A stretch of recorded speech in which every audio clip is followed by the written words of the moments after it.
Assalamualaikum warahmatullahi wabarakatuh. Perkenalkan, kami dari kelompok 8 dari kelas 12 IPS 2. Yang beranggotakan saya Delia Safitri sebagai ketua kelompok. Saya Herdi Fadade. Perkenalkan, nama saya adalah Panji Bintang Revaldi Hakim. Nama saya Nur Anissa. Di sini saya akan menjelaskan tentang RNA dan DNA. Gen merupakan substansi pembawa materi genetik yang diwariskan dari induk kepada keturunannya. Materi genetik tersebut meliputi deoksiribonucleic acid atau DNA dan ribonucleic acid atau RNA. DNA dan RNA ini jumlahnya ada banyak. Berbagai jenis DNA bergabung untuk membentuk gen. Kemudian gen-gen tersebut bergabung untuk membentuk kromosom. Kalian tahu nggak fungsinya gen itu apa? Jadi gini, fungsi gen itu ada dua. Fungsi yang pertama adalah membawa informasi genetik dari setiap individu ke keturunannya. Jadi informasi genetik itu disalurkan ke keturunannya masing-masing individu. Contohnya adalah rambut ibumu yang berwarna hitam diwariskan ke kamu. Fungsi kedua adalah sebagai pengatur metabolisme untuk perkembangan setiap makhluk hidup. Di DNA dan RNA ini ada basa nitrogennya. Lalu kira-kira gen itu ada di bagian mana ya dari tubuh kita? Nah, jadi gen itu ada pada segmen atau lokus yang terletak di kromosom. Gen itu ada yang dominan dan ada yang resesif loh. Gen dominan itu disandingkan dengan huruf besar, sedangkan gen resesif itu disandingkan dengan huruf kecil. Oh ya, kamu nggak boleh juga lupa nih, nggak boleh lupa. Kumpulan gen yang terletak pada lokus yang bersesuai dengan fungsi yang sama itu disebut alel. Jadi basa nitrogen RNA itu ada purin dan pirimidin. Di bagian pirin itu ada adenin dan guanin. Terus yang di bagian pirimidin ada sitosin dan urasil. Itu yang RNA tadi ya. Terus yang bagian DNA itu sama, ada purin dan pirimidin bagiannya. Yang purin itu adenin dan guanin sama.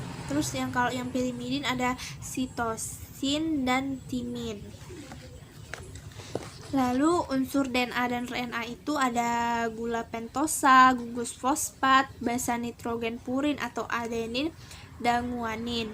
Terus ada dan pirimidin, ada timin DNA atau urasil, RNA dan sitosin. Kalian tahu nggak sih apa bedanya DNA dan RNA itu? Jadi di bagian strukturnya kalau DNA itu double helix dan RNA itu tunggal. Terus yang komponen gulanya itu DNA-nya deoksiribosa, kalau RNA-nya ribosa. Terus basa nitrogen kalau DNA itu purin A dan G, pirimidinnya T dan C. Kalau RNA itu purinnya A dan G sama, tapi pirimidinnya T sama U. Terus letaknya kalau DNA itu inti, mitokondria sama kloroplas. Terus yang RNA itu inti, sitoplasma, ribosom, mitokondria dan kloroplas.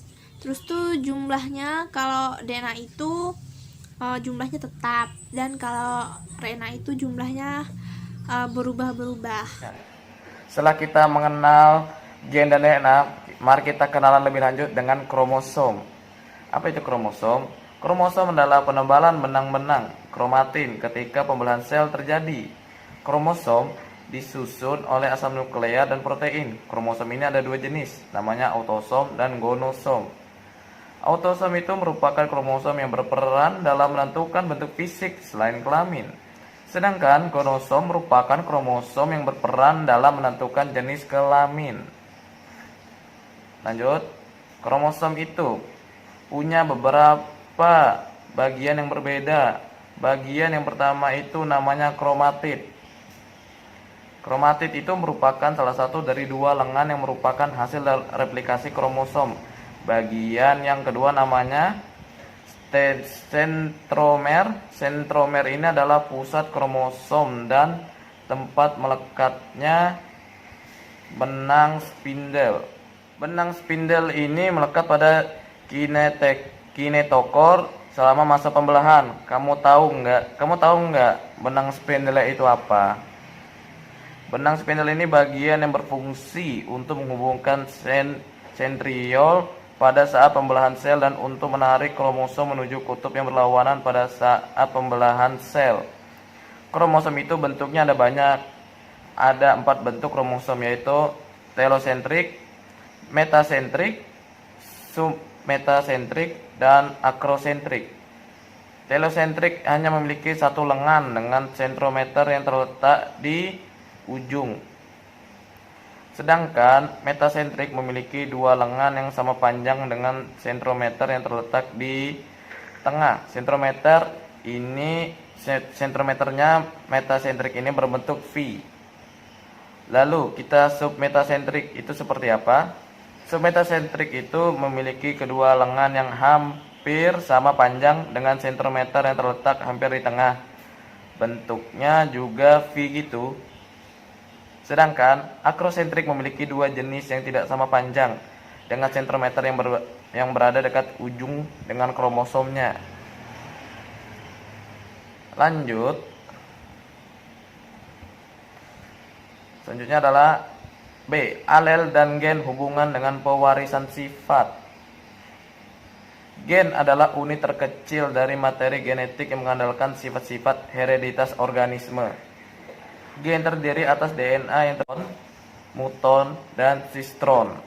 Rekon yaitu komponen yang lebih kecil dari gen dan terdiri atas 1 atau 2 pasang nukleotida.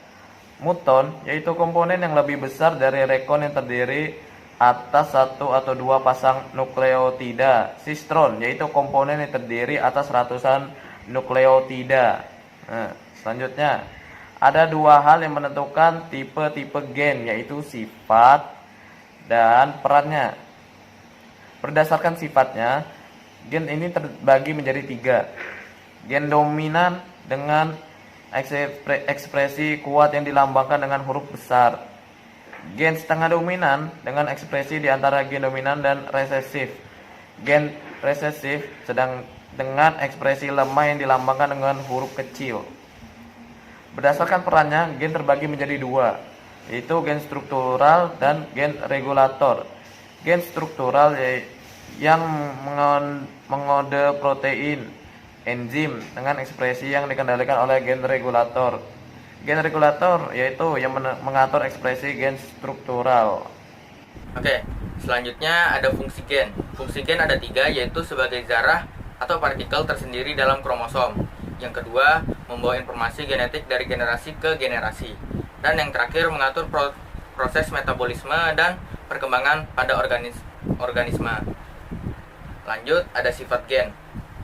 Sifat gen yaitu mengandung materi genetik dan dapat menduplikasikan diri. Setiap gen memiliki fungsi yang berbeda-beda, ditentukan oleh kombinasi basa nitrogennya. Nah, di sini ada alel. Alel adalah pasangan gen yang terletak dalam fokus yang bersesuaian pada kromosom homolog dengan tugas yang sama atau berlawanan untuk suatu sifat tertentu. Susunan gen dan alelnya dalam kromosom homolog disebut genotipe.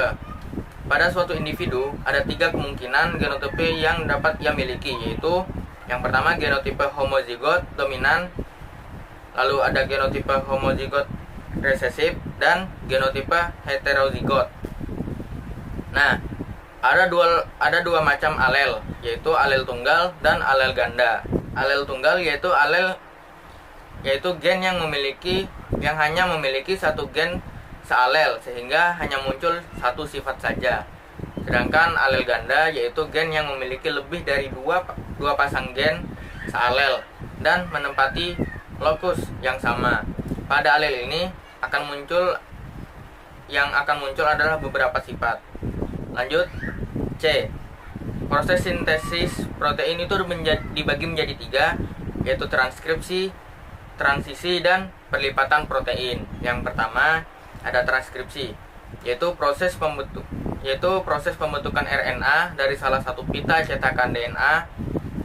Pada tahap ini akan menghasilkan 3 jenis RNA, yaitu mRNA, tRNA, dan rRNA. Proses transkripsi sintesis protein. Proses ini berlangsung di dalam sitoplasma dengan diawali proses pembukaan rantai ganda yang dimiliki oleh DNA dengan bantuan enzim RNA polimerase. Tahap ini ada rantai tunggal yang bertugas sebagai rantai sense, sedangkan rantai lain yang berasal dari pasangan DNA dinamakan rantai antisense. Nah, tahap transkripsi ini dibagi lagi menjadi 3, yaitu inisiasi, elongasi, dan terminasi. Yang kedua ada translasi. Translasi merupakan proses urutan nukleotida dalam mRNA yang diterjemahkan ke dalam urutan asam amino dari rantai polipeptida. Selama proses ini, sel membaca informasi pada messenger RNA atau mRNA dan menggunakannya untuk membuat sebuah protein. Proses translasi sendiri terbagi atas 3 tahap, yaitu 1 tahap awal atau inisiasi. Pada tahap ini, ribosom merakit di sekitar mRNA untuk dibaca dan tRNA pertama yang membawa asam amino metionin yang cocok dengan start codon AUG. Bagian ini diperlukan agar tahap translasi bisa dimulai. Kedua, elongasi atau memperpanjang rantai. Ini adalah tahap di mana rantai asam amino diperpanjang. Di sini mRNA dibaca 1 codon sekali dan asam amino yang sesuai dengan codon ditambahkan ke rantai protein. Selama elongasi, tRNA bergerak melewati situs A, P, dan E dari ribosom. Protein ini diulang terus-menerus saat codon baru dibaca dan asam amino baru ditambahkan ke rantai. Yang ketiga, terminasi. Ini adalah tahap di mana rantai polipeptida dilepaskan. Proses ini dimulai ketika stop codon AUG, UAA, dan UGA memasuki ribosom, membuat rantai polipeptida terpisah dari tRNA dan lepas keluar dari ribosom. Yang ketiga, pelipatan protein. Rantai polipeptida yang baru disintesis tidak berfungsi sampai mengalami modifikasi struktur tertentu seperti penambahan karbohidrat ekor, glikosilasi, lipid, kelompok prostetik, dan lain-lain. Supaya menjadi fungsional dilakukan dengan modifikasi pasca translasi dan pelipatan protein. Pelipatan protein dibagi ke dalam 4 tingkat, yaitu tingkat primer, rantai polipeptida linier, tingkat menengah, alpha helix dan beta lipids lembar, tingkat tersier, bentuk berserat dan bundar, dan tingkat kuarter, protein kompleks dengan 2 atau lebih subunit. Soal dan jawaban. 1. Sebutkan jenis asam amino. Jenis asam amino ada 2, yaitu asam amino non-esensial dapat disintesis dari asam amino lain seperti alanine, asparagin, aspartate, sinteid, glutamate, glutamin, glisin, prolin, serin, dan tirosin. Yang kedua, asam amino esensial tidak dapat disintesis oleh tubuh sehingga harus ada di dalam makanan yang dikonsumsi seperti arginin, histidin, isoleusin, leusin, lisin, metionin, fenilalanin, threonin, triptofan, dan valin. Soal yang kedua, sebutkan jalur asam amino. Jalur metabolisme asam amino. 1. Produksi asam amino dapat dari pembongkaran protein tubuh, digesti protein diet, serta sintesis asam amino di hati. 2. Pengambilan nitrogen dari asam amino. 3. Katabolisme asam amino menjadi energi melalui siklus asam serta siklus urea sebagai proses pengolahan hasil sampingan pemecahan asam amino. 4. Sintesis protein dari asam-asam amino. Sekian penjelasan dari kami. Wassalamualaikum warahmatullahi wabarakatuh.